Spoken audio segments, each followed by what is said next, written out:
warahmatullahi wabarakatuh.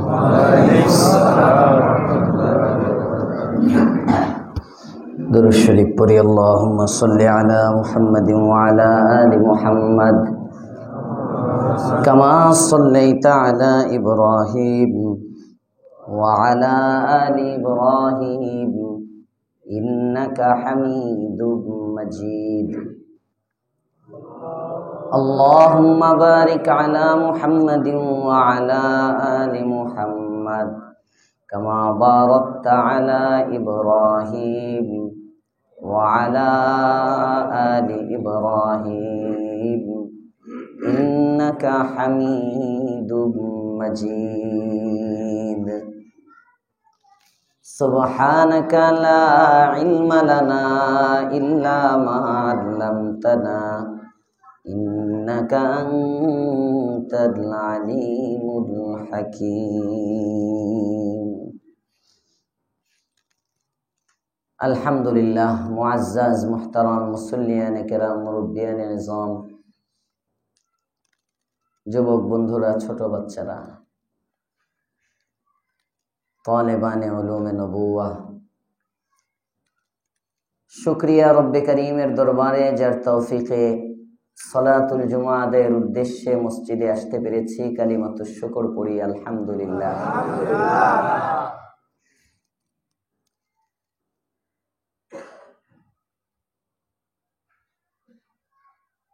আল্লাহ পাক রব্বুল আলামিন পৃথিবীর শুরু থেকে যুগে যুগে পয়গম্বর পাঠিয়েছেন। পয়গম্বর আসার মূল লক্ষ্য উদ্দেশ্য মানবাত্মার সংশোধন, তাহজিবুন নুফুস আল বাশারিয়া, মানুষের দিলের মধ্যে যে হিংসা, বিদ্বেষ, অহংকার, কিনা, পরশ্রী কাতরতা, হুব্বে জাহ, হুব্বে মাল, পদের লোভ, সম্পদের লোভ ইত্যাদি আত্মার যে বেধিগুলো আছে। এই কি কথা কও তোমরা বৈশা, এখন বাহিরে বলে আসতা।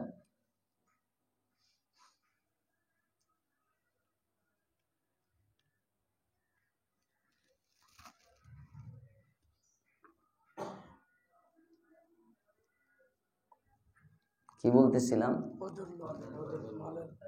পদের লোভ, পদমর্যাদার লোভ, সম্পদের লোভ ইত্যাদি মানুষের দিলের মধ্যে যে ত্রুটিগুলো আছে, এই সমস্ত দোষ, এগুলো থেকে দিলকে পাক করা, সাফ করা, এটা হলো নবী রাসূলগণের আসার উদ্দেশ্য। সবাই কইেন না সুবহানাল্লাহ। শীতের দিন সুবহানাল্লাহ বলা যায় না।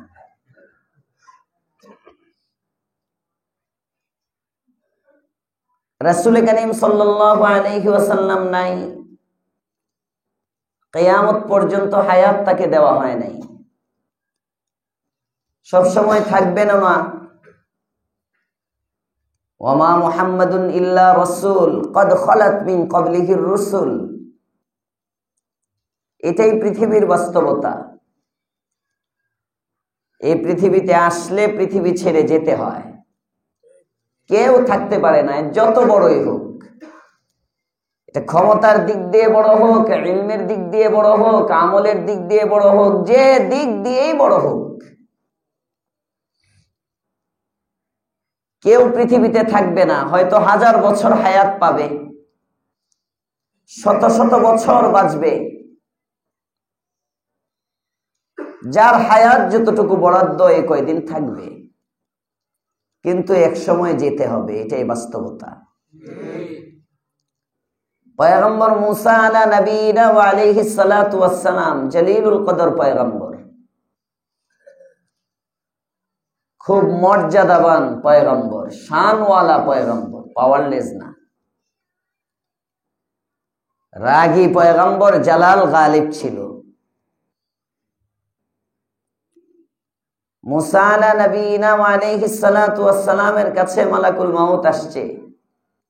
জিজ্ঞেস করেন কে তুমি? কয় মালাকুল মাউত, মৃত্যুর ফেরেশতা, আসছি আপনারে লয়ে যাওয়ার জন্য। এক চর দিছে কষায়া। জাগার পাসনা কত কম বাকি, কত কাম বাকি, এখনো উম্মত ঠিক করতে পারি নাই, আশ্বাস আমারে নিয়ে যাওয়ার জন্য। ফিতনা। আজরাইল আলাইহিস সালাম আসছিলেন তো মানুষের আকৃতিতে, চরে একেবারে চোখ একটা বাইরে হয়ে গেছে। বুঝেন চরটা কেমন কষায়া দিছে। আল্লাহু আকবার। একেবারে উল্টা দিকে দৌড়। আল্লাহ তাআলা বলেন, কিরে কি হইল, দৌড়াস কেন? এমন জায়গায় পাঠাইছেন, দেখেন কি করছে আমারে চর দিয়ে। এ তো মরতে চায় না। যাও যাও, যে এটা বলদের উপরে হাত রাখো, প্রাণীর উপরে হাত রাখতে বলো মুসা আলাইহিস সালামকে। তার হাতের নিচে যতগুলো পশম আসবে, প্রাণীর গায়ে যতটুকু পশম, এর সমপরিমাণ হায়াত আমি তাকে দিয়ে দিব। দুই ধরনের কোন সারিহীনরা হায়াত দিবেন হাতের নিচে যতটি পশম। আচ্ছা, একটা হাতের নিচে মনে হয় 100 পশম। এক হাতের নিচের পশম গুলো যদি হয়, এটাই তো কত কত হাজার হয়ে যায়। এ পরিমাণ লম্বা হায়াত দিব। যাও তাকে বলো, মালাকুল মাউত এসে বলছেন আপনি ধরেন, হাতের নিচে যতগুলো পশম থাকবে এ পরিমাণ হায়াত আল্লাহ আপনাকে দিবেন। জিজ্ঞেস করে পরে কি? কিন্তু যাইতে হবে, মরতে হবেই। আল্লাহ রাসূল সাল্লাল্লাহু আলাইহি ওয়াসাল্লামের যখন ইন্তেকাল, সাহাবায়ে কেরাম মেনে নিতে পারতেছেন না। মোহাব্বতের মানুষ যদি মরে যায়, এটা মানতে পারে না অনেকে। হায় কি হইল, এখনো কেমন যেন জেতা জেতা লাগে। কথা বলেন না কেন? মৌলানা সাদ সাহেবের হকের মৃত্যু হয়ে গেছে, বুঝতেছেন কথা? তো মোহাব্বতের কারণে কিছু সাথী মেনে নিতে পারতেছে না। ওই যে আগের ভালোবাসা, উনি যে হক ছিলেন, এই হকের হক মরে গেছে। 10 বছর যাবৎ ওনার হকের মৃত্যু হয়ে গেছে। মানুষের মৃত্যু অনেক রকম আছে। ইমানের মৃত্যু হয়, কাফের হয়ে যায়, তার ইমান মরে গেছে। গুমরাহ হয়ে যায়, তার হকের মৃত্যু হয়। তার আদব মাটি হয়ে যায়, আদবের মৃত্যু হয়, বেয়াদব হয়ে যায়। মৃত্যু শুধু চোখ বন্ধ করার নামই মউত না। মউত তো একটা জিনিস যেটা চলমান ছিল, এটা বন্ধ হয়ে যাওয়া। ইনকিতা, মাঝে একটা প্রতিবন্ধকতা সৃষ্টি হওয়া। হায়েল, আমার হাত সক্রিয় ছিল, হাতের সক্রিয়তা বন্ধ। পা চলমান ছিল, পা সক্রিয় ছিল, পায়ের সক্রিয়তা বন্ধ। জবানের মধ্যে বাকশক্তি ছিল, জবানের বাকশক্তি রুদ্ধ। চোখের দৃষ্টিশক্তি আছে, চোখের দৃষ্টিশক্তি নাই, এগুলো মৃত্যু। ওনার পাটা মরে গেছে, পা ভ্রষ্ট হয়ে গেছে। ওই দিন গেলাম এক জায়গায়, বলতেছে পা ভ্রষ্ট হয়ে গেছে অমুক ব্যক্তির, তার পা চলে না, পায়ের মউত হয়ে গেছে। পায়ের মৃত্যু হয়, অঙ্গ প্রত্যঙ্গের মৃত্যু হয়, এভাবে পুরা শরীর, রূহের মৃত্যু হয় না। রূহ ছাড়া বাকি সবগুলো মরে, একমাত্র জীবিত থাকে হলো রূহ। বাকি সব কিছুর মরণ আছে, শুধুমাত্র রূহের মরণ নাই, বাকি সব কিছুর মরণ আছে। মৌলানা সাদ সাহেবের হক ও হাক্কানিয়াতের মৃত্যু হয়ে গেছে অনেক দিন যাবত, তারপরেও কিছু সাথী মানতে পারে না। কারণ কি? মোহাব্বত, ভালোবাসা।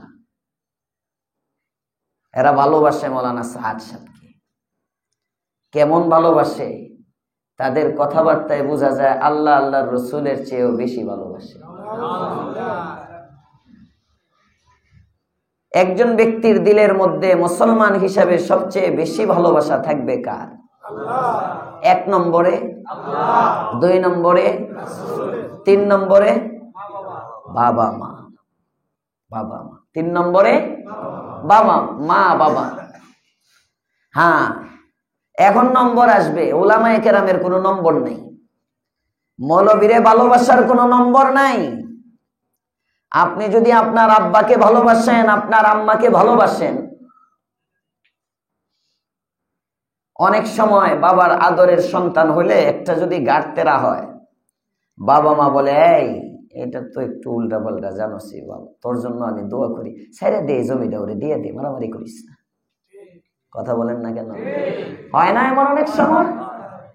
এখন যদি আসলে সন্তান ফরমাবরদার হয়, তখন বলে যা খা, শুধু বাপ বলছে দেখে দিয়ে দিলাম, শুধু মার দিকে তাকে দিয়ে দিলাম, মানে তোরা ভাই হিসাবে দেই না। এই যে ভালোবাসাটা আমি দেখাইলাম, এটা আমার বাবা মাকে যে আমি ভালোবাসি, ওই ভালোবাসার বহিঃপ্রকাশ। আল্লাহ আল্লাহর রাসূলকে যে ব্যক্তি ভালোবাসবে, এর বহিঃপ্রকাশ হয় উলামাদের ভালোবাসার দ্বারা। কারণ উলামায়ে কেরাম নবীর ওয়ারিস, আল উলামা ওয়ারাসাতুল আম্বিয়া। এটা কোনো মৌলবীর বানানো হাদিস না, এটা কোনো মৌলবীর বানানো কথা না। এটা আল্লাহর রাসূল বলে গেছেন যে আমার উত্তরাধিকারী হলো আলেমরা। সবাই কয় নাই সুবহানাল্লাহ? রাসূলের উত্তরাধিকারী আলেম, ইন্নাল উলামা ওয়ারাসাতুল আম্বিয়া। নবী আবার বলছেন আমি যে উত্তরাধিকারী রাখি, আমি যে উত্তরাধিকারী বানাই, ওয়া ইন্নাল আম্বিয়া লাম ইউরিসু দিনারান ওয়ালা দিরহামা। নবীগণ স্বর্ণ মুদ্রার ওয়ারিসও বানায় না, রূপ্য মুদ্রার ওয়ারিসও বানায় না। ইন্নামা ওয়ারাসুল ইলম, বরং তারা ইলমের উত্তরাধিকারী বানায়। সুবহানাল্লাহ। আপনার বাবার রেখে যাওয়া বাড়ি 40 বছর যাবত মামলা মোকদ্দমা চলে, এটা আমার বাবার ভিটা, ছাড়বো না। কথা বলেন না কেন? বাবার ভিটার একটা মায়া থাকে, কারণ এর সাথে বাবার অনেক স্মৃতি জড়িত, দাদার অনেক স্মৃতি জড়িত, কারণ এটা তোমার বাপের মিরাস হিসাবে তুমি পাইছো। বাবার মিরাস, বাবার উত্তরাধিকারী সূত্রে পাওয়া বাবার ভিটার যদি এত দাম হয়, বছরকে বছর চলতে থাকে। উলামায়ে কেরামকে তো নবী দিয়েই গেছেন ইলম, উলামায়ে কেরামের কি ইলমের দরদ নাই? যত বিরোধ সব কিছু, অনেকে বলে হুজুররা হুদাই লাফায়, হুদাই বাড়াবাড়ি করে, হুজুররা এই করে সেই করে, ছাড় দিলেই তো হয়। তুমি তোমার বাবার ভিটায় ছাড় দিতে পারো না। আমি আমার নবীর ওয়ারিস রেখে যাওয়া, আমাকে আমানতদার মনে করে আমার কাছে রেখে গেছেন, তোমাকে তো দেয় নাই, তোমাকে তো মিরাজ বানায় নাই। আমাকে আল্লাহ তাআলা চয়নই করছেন ইলমের জন্য। কেন? আল্লাহ তাআলা বুঝছেন এ জান দিতে পারবে, তাও ইলম দিবে না। সেনাবাহিনীতে নিয়োগ দেওয়ার আগে যেমন যাচাই বাছাই হয়, পুলিশে যেমন গত গভর্নমেন্টের মধ্যে যত পুলিশ নিয়োগ দিচ্ছে, অধিকাংশ পুলিশের ব্যাকগ্রাউন্ড দেখবেন ছাত্রলীগ। কথা বলেন না কেন? আওয়ামী লীগ। ভুল বলতেছি নাকি? বড় বড় এসপি যেগুলো মানে পদমর্যাদার যারা আছে, এই সবগুলোর ব্যাকগ্রাউন্ড মানে তালাশ করছে যারা জন্মগত আওয়ামী লীগ, মানে রক্ত, বাপে আওয়ামী লীগ করতো কিনা, দাদা আওয়ামী লীগ করতো কিনা, ডানে বামে কোথাও যদি বিএনপির ঘ্রাণও পাইছে, এদের চাকরি নেই। জামাতের ঘ্রাণ পাইছে, এদের চাকরি নাই। এদেরকে পদে উঠতে থাকলেও কেমনে দাবাইতে পারে। বড় বড় কর্নেল, মেজর, এদের যারা সেনা প্রধানের যোগ্য পদে পদে যাইতো, এদেরকে জায়গায় ব্রেক করাই দিচ্ছে। কারণ জামাতের সাথে সম্পৃক্ততা আছে, বিএনপির সাথে সম্পৃক্ততা আছে। এমনকি আমাদের দেশে হয় নাই না? নতুন শুনতেছেন আপনারা? এই যে যাচাই বাছাই, নিজের দলের কর্মীকে নিয়োগ দিতে হবে। কেন? এখন যে শুধু আওয়ামী লীগে এটা করছে এমন না, সামনে যে দল ক্ষমতায় আসবে, কোন দল আসবে জানি না, যে দল আসবে তারাও এইভাবেই সাজাইতে চেষ্টা করবে। এটা নিজাম। যে দলই ক্ষমতায় থাকে চায় ডানে বামে সামনে পিছনে সব তার মতো সাজাইতে। হ্যাঁ, কেউ বাড়াবাড়িটা একটু বেশি করে, কেউ কম করে, পার্থক্য এটাই। কিন্তু সাজাইতে চায়, মজবুতি চায়, আশপাশ এটাকে গড়তে চায় নিজের মতো। কারণ যদি নিজের মতো করে গড়ে, তাহলে নিজের কাজ করা সুবিধা, নিজের কাজ করা সুবিধা।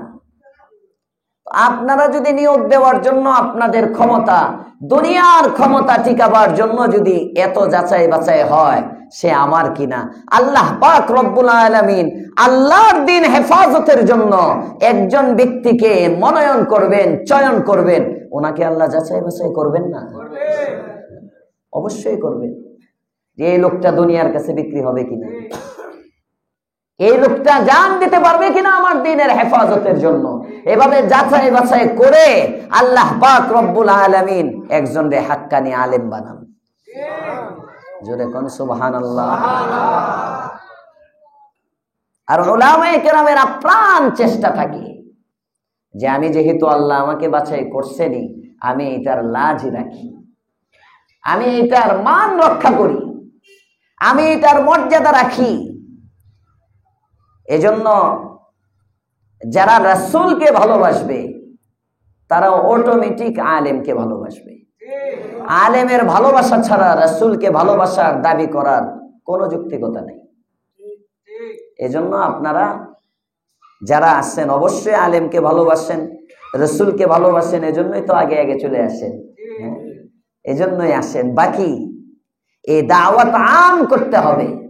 কখনো কোনো ধোকায়, মিডিয়ার ধোকায় বলেন আর যে কোনো ধোকায় বলেন, উলামায়ে কেরামের প্রতি বিদ্বেষ আনা যাবে না, উলামায়ে কেরামকে পর ভাবা যাবে না। মনে রাখতে হবে আসমানের নিচে জমিনের উপরে ধর্মীয় দৃষ্টিকোণ থেকে আমার ঈমান আমল হেফাজতের জন্য আমার সবচেয়ে বড় আপন হলো আলেম। সবচেয়ে বড় আপন আলেম। আমার ঈমান বাঁচাবার জন্য, আমার আমল বাঁচাবার জন্য আমি কিভাবে জান্নাতি হইতে পারি, আমি কিভাবে জান্নাতি হইতে পারি? উলামায়ে কেরামের একটাই লক্ষ্য, কিভাবে উম্মত জাহান্নাম থেকে বাঁচে।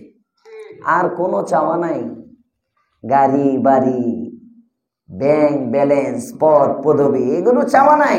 লক্ষ্য একটাই, আপনি জাহান্নাম থেকে বাঁচেন। মরতে তো হবেই, যদি না মরতেন ভিন্ন কথা, মরতে হবেই। এই যে গত 2 দিন আগে ইজতেমার মাঠে আক্রমণ হলো, আক্রমণ করে ঘুমন্ত সাথীদের মধ্যে ঘুমন্ত অবস্থায় আক্রমণ করে 4 জন সাথীকে নির্মম ভাবে মারা হইল। কতজনের মাথায় আঘাত, ঠোঁটে আঘাত, চোখের এখানে আঘাত, শুধু কূপ আর কূপ। আচ্ছা আপনারা বলেন, তবলিগ কি বাংলাদেশে 2024-এর 5ই আগস্টের পরে আসছে? হ্যাঁ হ্যাঁ হ্যাঁ, না জন্মের পরেতেই তবলিগ দেখতেছেন? আপনি তবলিগকে সাপোর্ট করেন না ভিন্ন কথা, আপনি তবলিগে জীবনেও 3 দিনের জন্য 24 ঘন্টার জন্য যান না, এটা ভিন্ন কথা। কিন্তু তাবলিগ দেখতেছেন তো ছোটবেলার থেকে, আমাদের দেশের পরিবেশে ছোটবেলার থেকেই তবলিগ দেখতেছি। মসজিদে মসজিদে যায়, তবলিগের জামাতের মধ্যে গাট্টির মধ্যে কখনো তবলিগওয়ালারা হকি স্টিক নিয়ে গেছে? হ্যাঁ, তবলিগওয়ালারা দাও নিয়ে যায়, চাপাটি নিয়ে তবলিগ করতে যায়। তবলিগের উসুলের মধ্যে আছে যে প্রত্যেকের সাথে সাথে একটা করে চাপাটি রাখবা, মাথার সমান লম্বা লম্বা একটা লাঠি নিয়ে তবলিগে যাইবা। আছে এগুলো? দেখছেন কখনো? বুঝেন? যুগ যুগ যাবৎ যে কাজটা একদম নিরপেক্ষ, নিজের জান নিজের মাল নিয়ে নিঃস্বার্থ একটা মেহনত, দিন শিখার একটা মেহনত, যে মেহনতের জরিয়ায়, এটা বলতে কোনো সমস্যা নাই, এটা বলতে কোনো দ্বিধাও নাই। এই উম্মতের মধ্যে একটা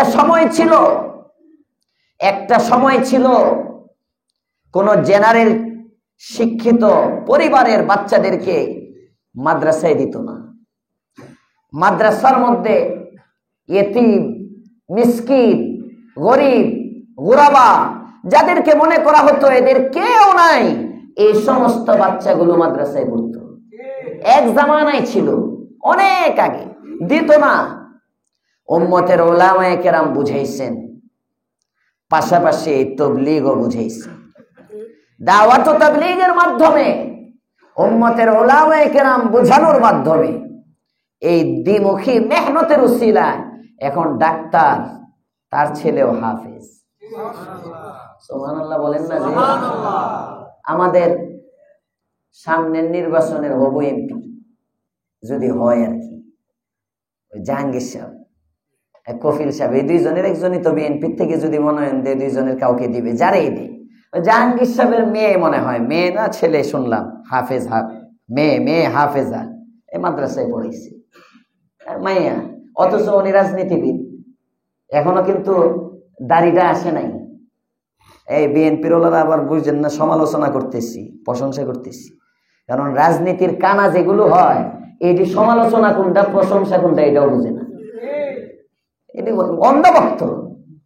এরা কোনটা প্রশংসা আর কোনটা দোষ, এটা মানে নামটা শুনলেই মনে করে এই যে হুজুর বোধহয় সমালোচনা করতেছে। নাম বললেই আওয়ামী লীগ থাকতে এরকম ছিল, এখন জায়গায় জায়গায় এটা এটি শুরু করছে। আল্লাহ হেদায়েত দান করুক, বলেন আমিন।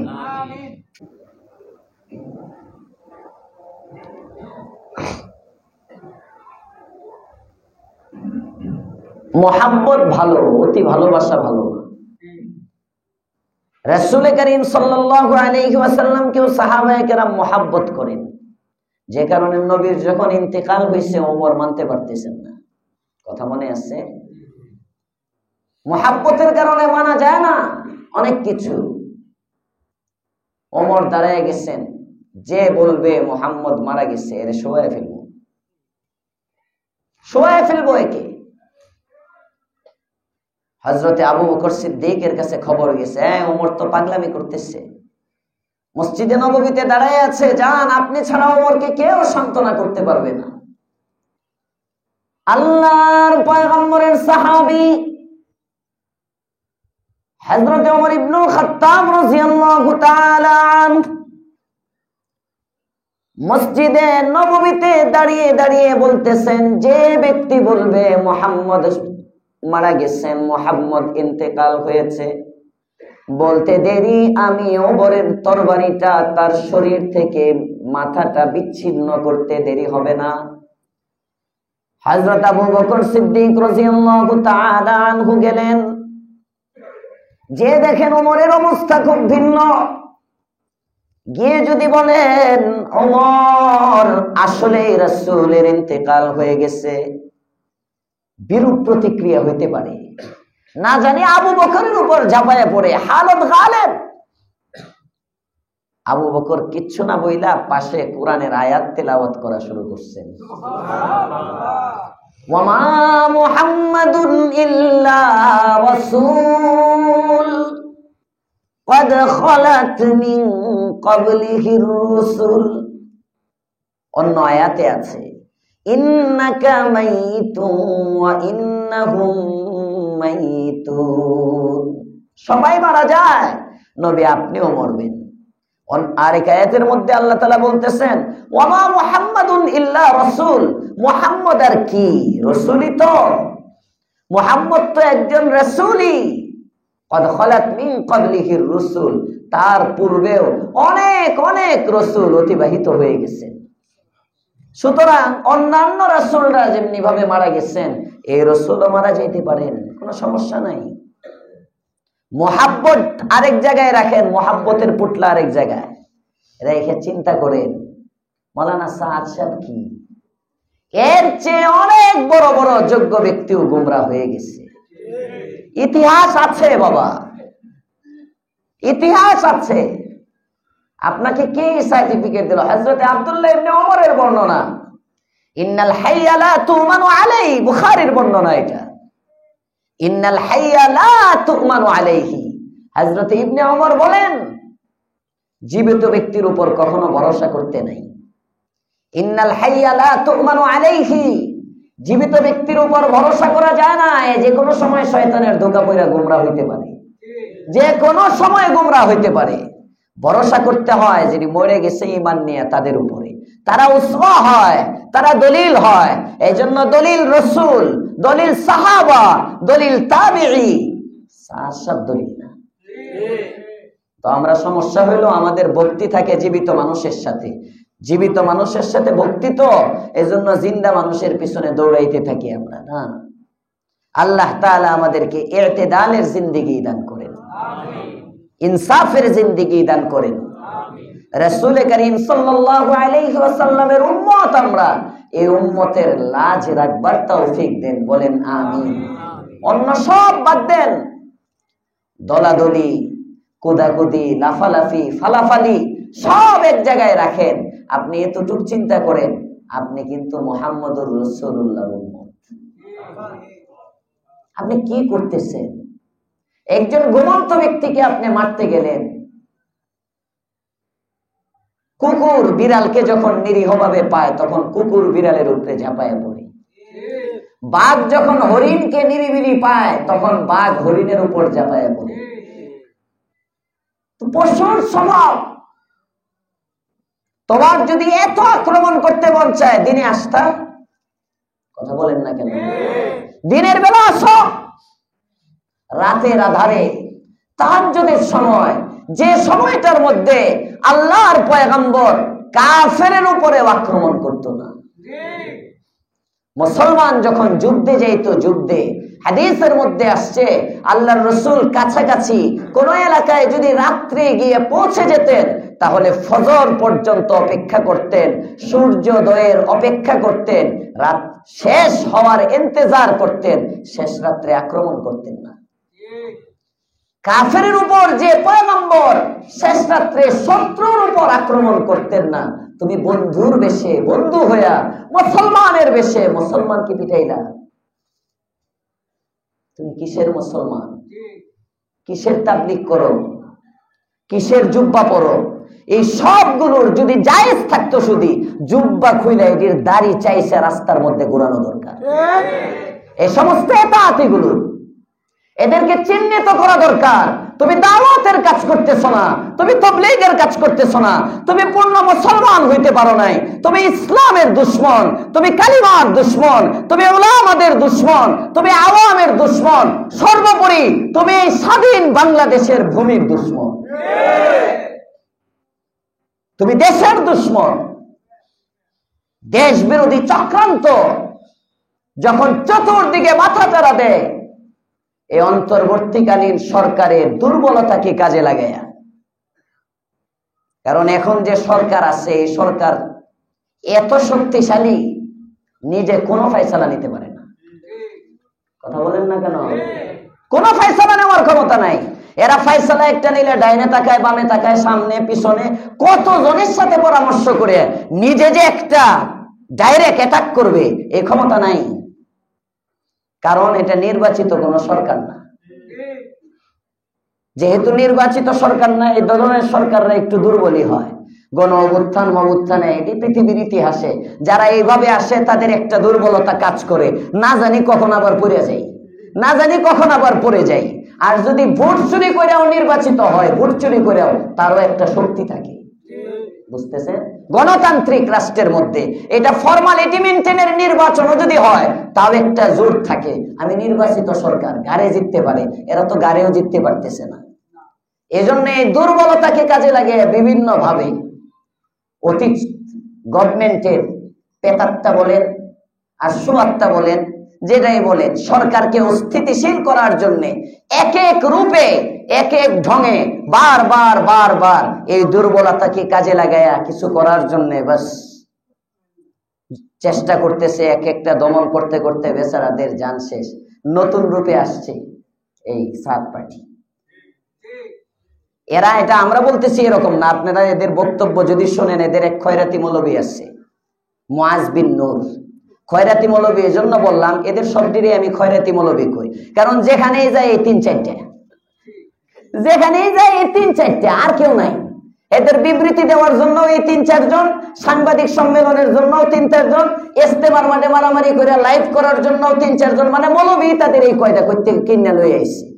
তারা তো বলে, এটা তো তাদের ঘোষণা দেওয়া, আমাদের সাথে মৌলবী আছে। তারা তো আলেমের সাথে থাকে না, তাদের সাথে যখন রাখে তো সাথে তো বেশি জায়গা হয় না, গাড়ির সিট তো 2টা 3টা 4টা, এজন্য কয়েকজনকে কিনে নিয়ে আসছে। এই কয়েকজনই তাদের সাথে, আলেম আর বাড়ে না। এই যেদিকে তাকাইবেন এগুলো। এই মুআজ বিন নূর তো এক বক্তৃতার মধ্যে সে বলছে, এই সুযোগে যদি আমরা সাত সাতকে না আনতে পারি আর পারবো না।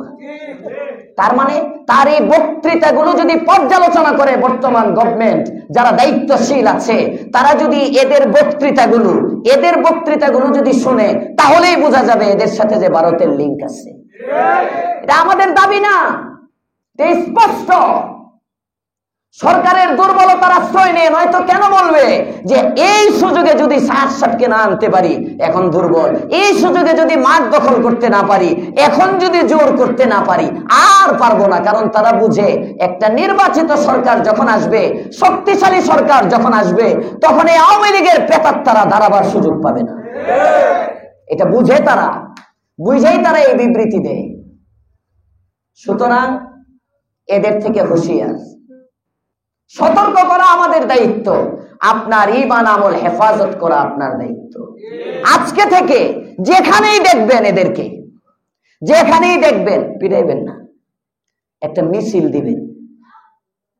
দিবেন। দেখ খুনি দেখ, পারবেন না ইনশাআল্লাহ?